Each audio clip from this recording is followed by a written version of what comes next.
Petri Wine brings you Basil Rathbone and Nigel Brooks in the new Adventures of Sherlock Holmes.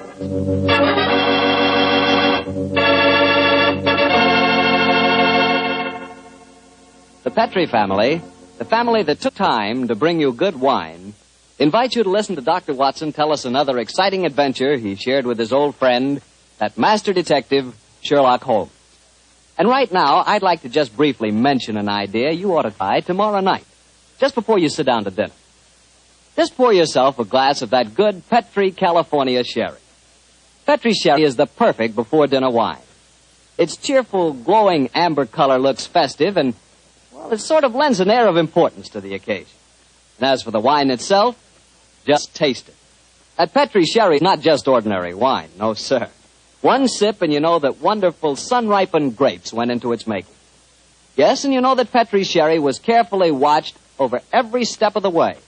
Incidentally, Petri makes two kinds of sherry, regular sherry and Petri Pale Dry.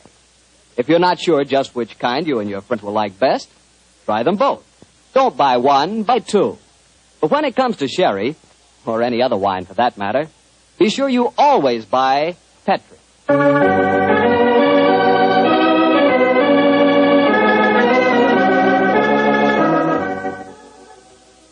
And now I'm certain our good friend Dr. Watson's waiting for us. Let's go in and join him. Come in. Ah, there you are, Mr. Bartell. Punctual to the minute, as always. Well, this is one doctor's appointment I'm eager to keep. Nice of you to say so, my boy. Draw up your usual chair and make yourself comfortable. Thanks. Well, Doctor, today's April the 1st. Did anyone try and play any jokes on you? Yes, you did, Mr. Bartell, but I'm happy to say that nobody caught me. Not as in the story that I'm going to tell you tonight, but an April Fool's Day prank certainly scored a bullseye. I see you have the dispatch box out again, Doctor. Been refreshing your memory? Yes, I have, Mr. Bartell. And when I tell you the adventure took place in 1881, I think you'll agree that after such a lapse of time, a man can hardly rely on memory alone. 1881? Say, Doctor, tonight's adventure must have been one of the really early ones. Yes, it was indeed. In fact, to be exact, it took place only a little while after Sherlock Holmes and I had first met and had taken up lodgings together. How was the great detective in those early days? Profound mystery to me, Mr. Bartell. To give you an example, my boy, I'd shared a Baker Street lodgings with him for over a month before I was even certain of his profession, the knowledge of which I learnt to my awe and astonishment when our first adventure together took place. Oh, that was the one you called a study in scarlet, wasn't it, That's Doctor? right, Mr. Bartell. What a memory you've got, study in scarlet. But even after that adventure, I found myself wondering at times what I had let myself in for, sharing lodgings with such a strange companion. It was in one of those moods of doubt and confusion that my story begins. Late one March evening, I found myself in the neighborhood of Piccadilly Circus. It was cold, and a steady drizzle of rain had dampened my spirits. I felt that a glass of wine and the sound of music would put me in a better mood. And so, Mr. Bartell, I entered the Criterion restaurant. As I sat with a glass of rare vintage port at my elbow, the orchestra playing a dreamy Strauss waltz in the background, I couldn't help thinking of the last time that I'd been there.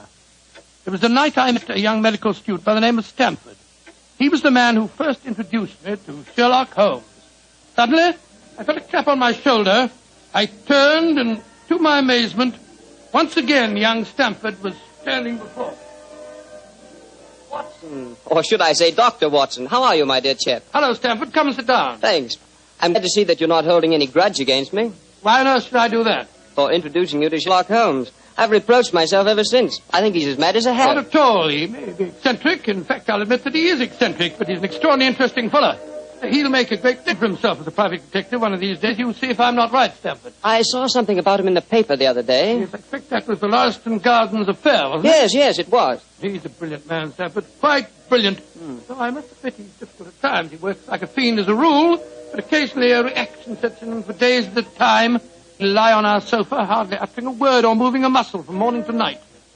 It's depressing, I must say. I think he takes himself too seriously. Yes, perhaps you're right. How would you like to join in a little plot? Potter, against Holmes? Yes, just a rag, you know. We thought it'd be rather fun. We? Murphy and I, we were just talking about it. I'll call him over. Murphy? Oh, is that Murphy? I've seen him before somewhere, haven't I? I'm sure you must have done. He's been round at the hospital, and any time you go into the British Museum, you'll find him there. Nice fella, but dull. Definitely dull. Yes, Stamford. Oh, this is a friend of mine, John Watson. This is James Murphy. How do I think I've seen you at the hospital? And I know I've seen you, Dr. Watson. Oh, sit down and come and join us, won't you? Oh, thank you very much. I was just telling Watson about our little plot. Oh, you mean about Sherlock Holmes? Now, look here. I'd like you fellows to realize that Holmes is a very good friend of mine. Oh, don't worry, Watson. This is all in good fun. Don't you realize what date is tomorrow? 1st of April, isn't it? Yes, April Fool's Day. Oh, now I see. You're going to play an April Fool's Day joke on Holmes. Yes, that's our plan. Well, it's hardly our plan, Stamford. It's really Lady Anne Partington's idea. You see, Holmes was very rude to her when she visited the hospital recently, and she wants to, take him down a peg or two. Sounds innocent enough. I must say he's inclined to be rather arrogant at times. Well, what's the plan? Well, we'll need your help, Watson. You must be careful not to give the joke away. I'll bet you a $5 that Holmes falls for the whole story, hook, line, sinker. Now, here's exactly what we're planning to do. Lady Anne is going to call on Holmes at Baker Street in the morning. Lady Anne, I'm very flattered that you called to see me in my professional capacity. Surely, my dear man, you didn't think this was a social call. You were much too rude to me at the hospital the other day for that. That was the point I was trying to make. Sit down, won't you? Here, take this chair, won't you, Lady Anne? It's by far the most comfortable chair in the room. Thank you, Dr. Watson. And now, what can I do to help you? You've heard of the Elphinstone Emerald. Oh, yes, indeed. A magnificent stone of very considerable value. An heirloom in your family, I believe. Yes, Mr. Holmes. I keep it in a wall safe in my bedroom.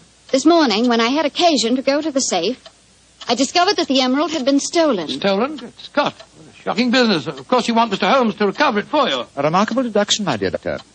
Lady Anne, when you opened the safe, did you observe any signs of it having been tampered with?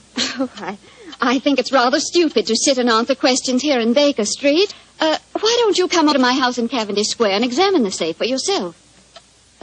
You are a detective, aren't you? Lady Anne, just now you accused me of rudeness. I assure you that mine, at least, was unintentional. Oh, come, Holmes. Don't be so touchy. I can promise you a substantial fee, Mr. Holmes. I'm a struggling practitioner in a new profession, eh? My poverty, but not my will, consents. I pay thy poverty, and not thy will. You see, I can quote my Shakespeare, too, Mr. Holmes. My carriage is waiting, gentlemen. Let's drive over to Cavendish Square at once, shall we?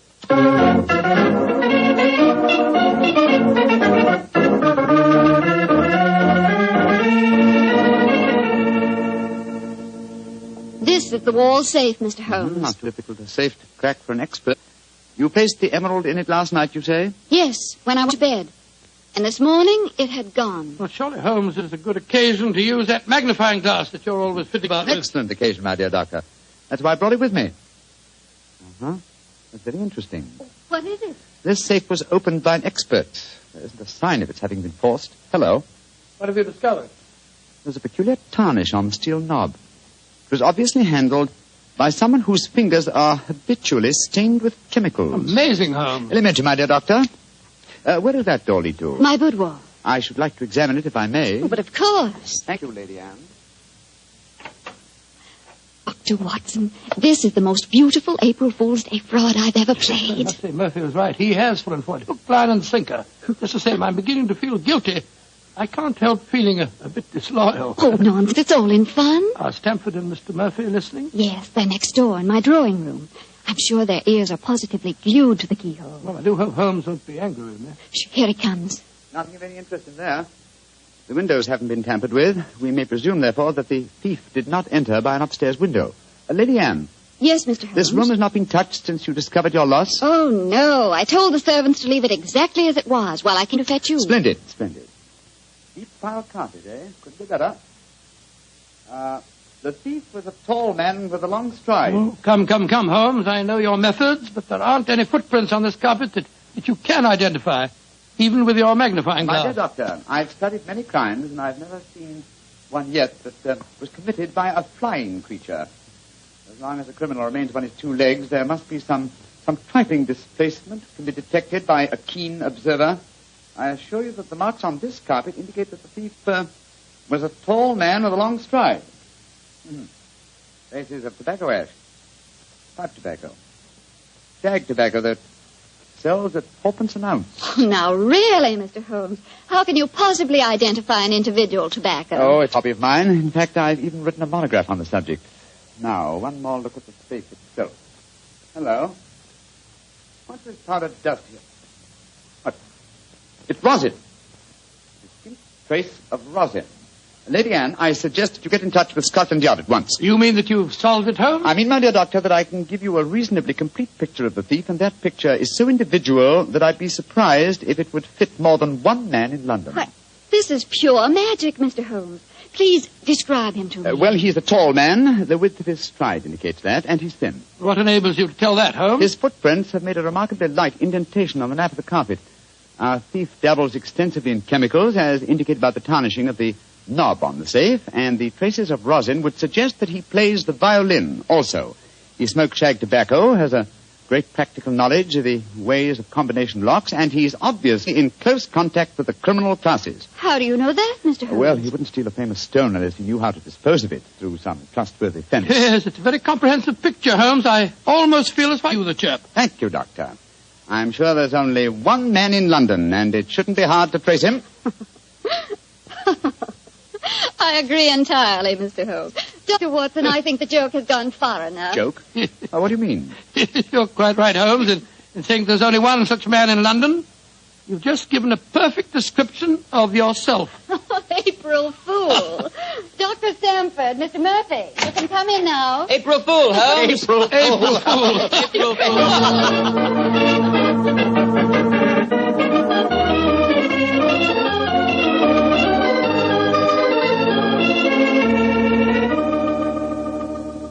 Here, into the drawing room, everyone. Let us drink a glass of wine to Mr. Holmes, who has so graciously forgiven us for the little trick we played on him. And also to Dr. Stamford, who thought of the whole idea. No hard feelings, Holmes. Oh, no, Doctor. Though it was a rather embarrassing experience. When Murphy told me about the plan, I just couldn't resist joining him. Ah, here you are, Holmes. Here's a drink. Thank you, Stamford. You know Murphy, don't you? No, I don't think we've met. How do you do, sir? How do you do, Holmes? How did you like the little game we played on It you? was rather a salutary experience. I suppose you gave them all the details to build up the picture of me, eh, As a Doctor? matter of fact, I did, Holmes, and knowing some of your methods, we tried to plant every clue that you'd pick up. Very neat job, too, and incidentally, perfect example of the dangers of deductions based on purely circumstantial evidence. I shall profit from this little lesson. I must say it was worth a fortune in emeralds to see your face, Holmes, when you realized what you'd done. Well, the joke's over now. By the way, where is Lady Anne? I believe she said she was going to fetch the Elphinstone emerald. She thought you might be interested in seeing it. She probably feels the sight will salve my wounded vanity. Oh, here she comes now. Mr. Holmes, Mr. Holmes. It's got... What's wrong? What's happened, Lady Anne? The emerald, it's not where I hid it. This time it's really stolen.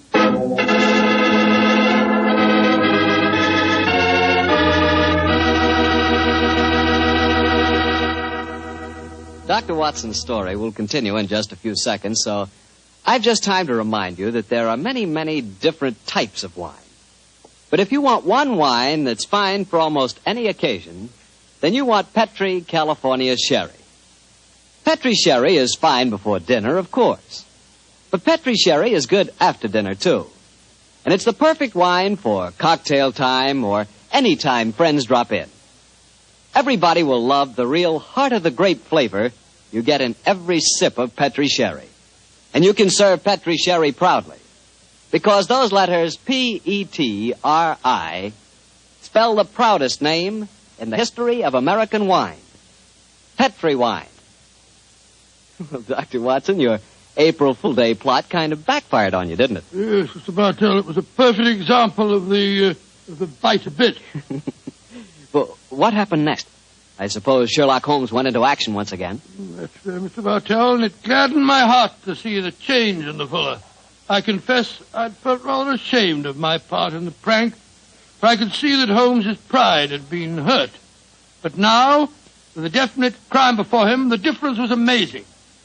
He suddenly became a dynamo, galvanized into action as he stood there, firing questions at the other members of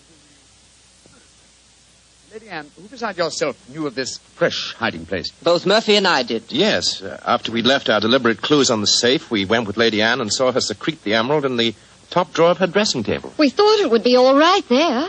After all, as soon as the joke was over, I was going to put it back in the safe. Now, I think our wisest plan before we question the servants would be for each one of you who were in this April Fool's Day prank to submit to being searched. Holmes, surely you don't suggest that any one of us took the emerald? No, Stamford, I don't.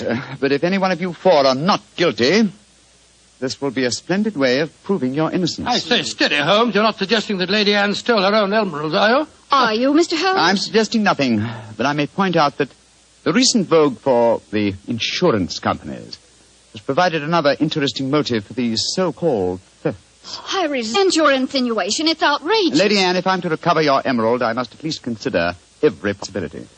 A search is the most immediate practical action. And perhaps you'll retire into the next room while I persuade these gentlemen to submit to being searched. Very well, but I think you're in danger of making a fool of yourself once again. Wait, don't go, Lady Anne. A search won't be necessary. What do you mean, Murphy? I must throw myself on your mercy, Lady Anne. I confess that I stole the emerald. Murphy! After you put it in the drawer, Lady Anne, I slipped back into the room and took it out. Murphy, that's a criminal action. I know it, but I'm poor. I need money desperately for my mathematical research. I knew the emerald was priceless, and I couldn't resist the temptation to take advantage of a joke. Here, Lady Anne, here's the stone, and please don't prosecute me. Please don't. It'd be my ruin. May I examine the emerald, Anne? Thank you. Well, Mr. Murphy, I won't pretend that I'm not deeply shocked. I must ask you to leave my house. But you won't prosecute me, will you? It was a moment's temptation.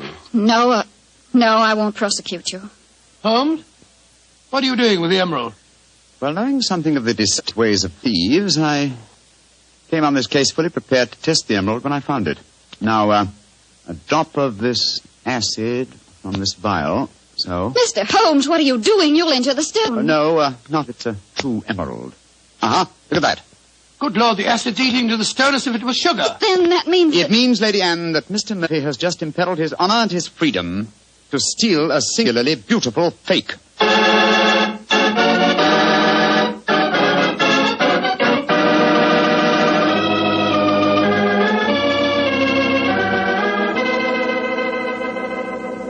Mr. Holmes, this joke has turned into a nightmare.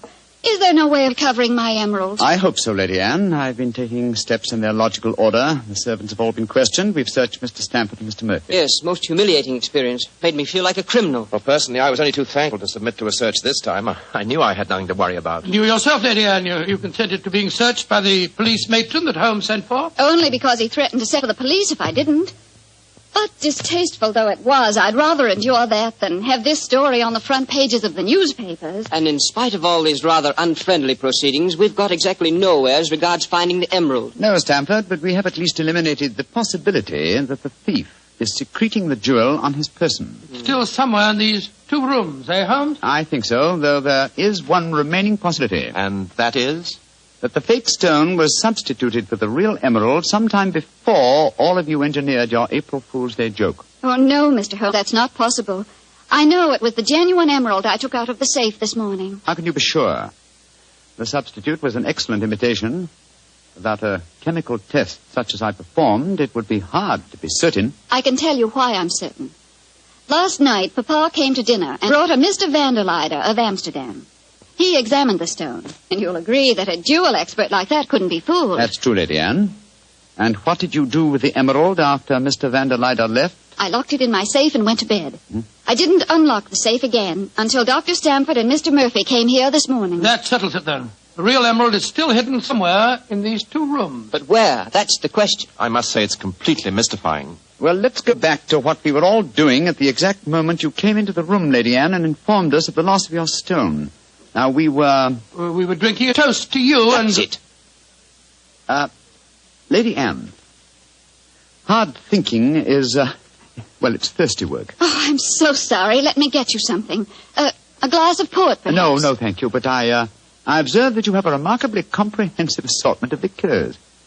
I wonder if I might have a glass of creme de menthe. Oh, of course. I'll get it for you. Creme de menthe in the middle of the day, Holmes. I knew you were eccentric, but this really Holmes, this bottle, it clinked as I picked it up. I thought it might, Lady Anne. There's something inside it. Allow me, madam. Thank you.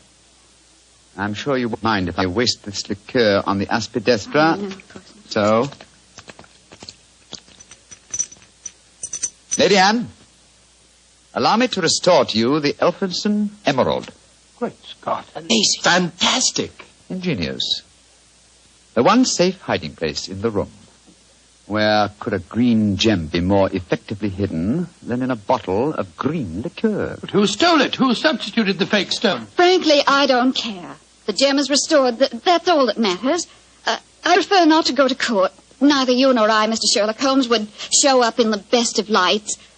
And my father would disapprove of this whole affair, I'm afraid. Just as you wish, Lady Anne. In either case, I shall expect your check for my services in due course.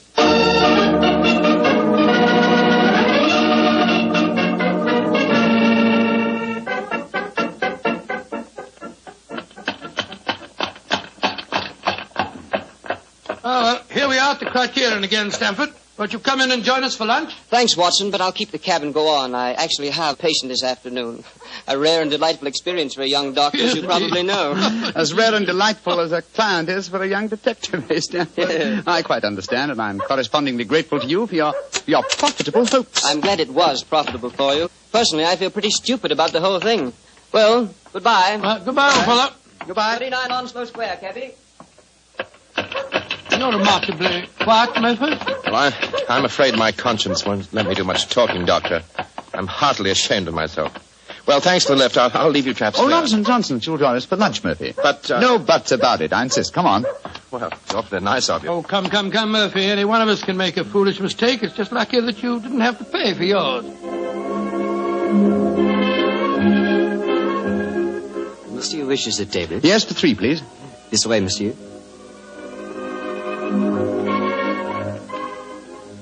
Does this table please you? Excellent, thank you.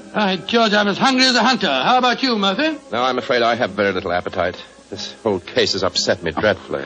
You mustn't take it so much to heart, Murphy. By the way, Doctor, I'd like to have your opinion on the case. Who do you think staged the theft of the emerald today? Perfectly obvious to me. Lady Anne Partington did it herself to collect insurance money. If she hadn't, she'd have insisted on your finding the thief. But you needn't worry, old chap. You'll get your fee all right, I'm sure of that. Oh, I'm not worrying about the fee. But I assure you, Lady Anne did not engineer that fraud today. You mean it was Stafford? Tell him who was responsible, my dear Murphy. But how should I know? Oh, Holmes? come now, Murphy. Let's not fence any longer. You did an excellent job, a superlative job. I was almost sorry to spoil it for you. I don't think I understand you, Holmes. Oh, yes, you do, Murphy. You're a splendid actor, too. I was so deeply touched when you had apparently stolen a fake jewel, and all the time you knew that the real one was safely hidden in the bottle of creme de menthe, to be abstracted at your leisure. You scoundrel. Holmes, do you mind telling me what's going on here? I'm completely and absolutely in the dark. Surely it's obvious, my dear Doctor. The imitation emerald was a brilliant copy. What makes you so sure of that, my dear Holmes? Because this April Fool's Day hoax was only conceived yesterday, or that is what you wish the other to believe. Such a superb paste gem could not have been made at such short notice. Therefore, it must have been prepared by someone who knew about the hoax before it was arranged. Now, my dear Doctor, when Stamford told you about the plan last night, whose idea did he say it was? He told me that it was Lady Anne Partington's plan. Precisely. And yet Lady Anne referred to today as Stamford's idea. Obviously, you, my dear Murphy, presented the plan to each as the notion of the other, and so only you could have arranged the real theft behind the hoax. I repeat, a splendid job. Thank you, Mr. Holmes. May I also compliment you on your cleverness in frustrating my plot? Look here, what is all this? One of you is a criminal, the other is a detective. Yet you're throwing each other compliments as if you were in the same profession. The dividing line between the criminal and the criminal investigator is thinner than you might imagine, my dear Doctor. How very true, my dear Holmes. Would you consider coming over to my side of the line? Together we'd make an unbeatable team. Oh, you flatter me. Nevertheless, I must decline your offer, Mr. Murphy. Oh, pity. On your side of the line, you'll never be a rich man.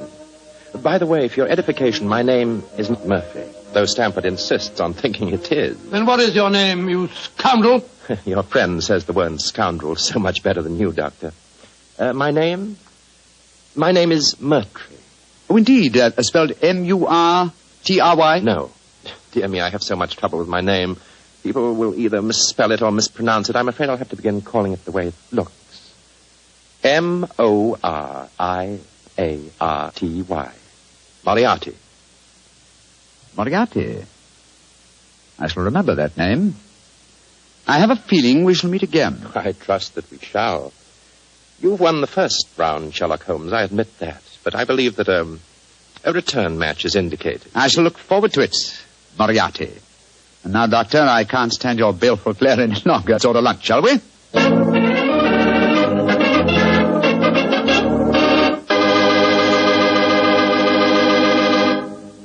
Doctor, that was a pretty hectic April Fool's Day. Yes, well, I never want to see another one exactly like it. I don't blame you. You know, I'd sure hate to have someone come to my house and pull a trick like that on me. Why, Mr. Bartell, do you have a precious emerald you fear may be stolen? Are you kidding? I wouldn't know the difference between a precious emerald and a piece of green glass. But when it comes to rubies, now that's something else. Oh, you would know a ruby when you saw it? Sure, because a ruby has exactly the same color as a glass of Petri California port held up to the light. Mr. Bartell, you can find more excuses for talking about Petri wine than any man in the entire world. Believe me. Excuses, Doctor? I don't need an excuse to talk about Petri wine. Why, there's a wine that actually speaks for itself. If I may borrow a phrase from Shakespeare or somebody. There's no other wine quite like Petri wine because only Petri wine is made by the Petri family. And the Petri family has been making wine for generations.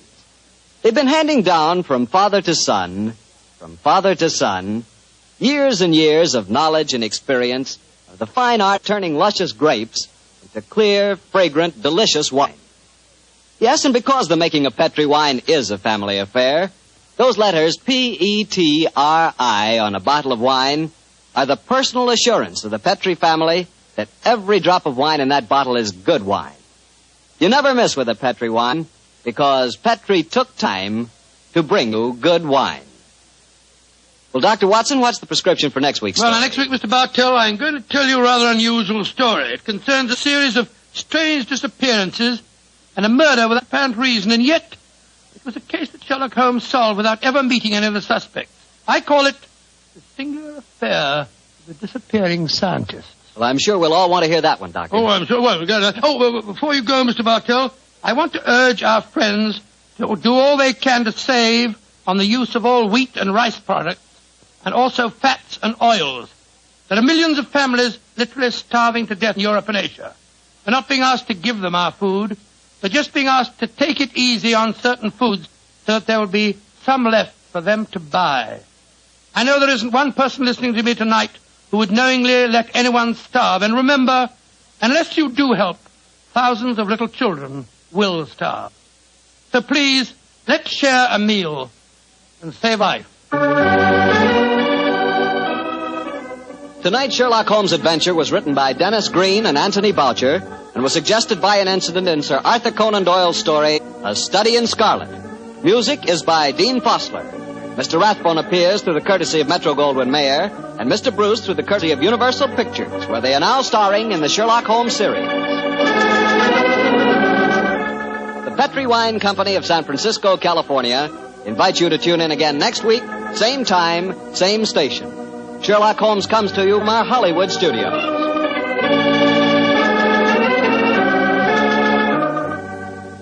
This is Harry Bartell saying goodnight for the Petri family. For a solid hour of exciting mystery dramas, listen every Monday on most of these same stations at 8 o'clock to Michael Shayne, followed immediately by Sherlock Holmes. This is the Mutual Broadcasting System.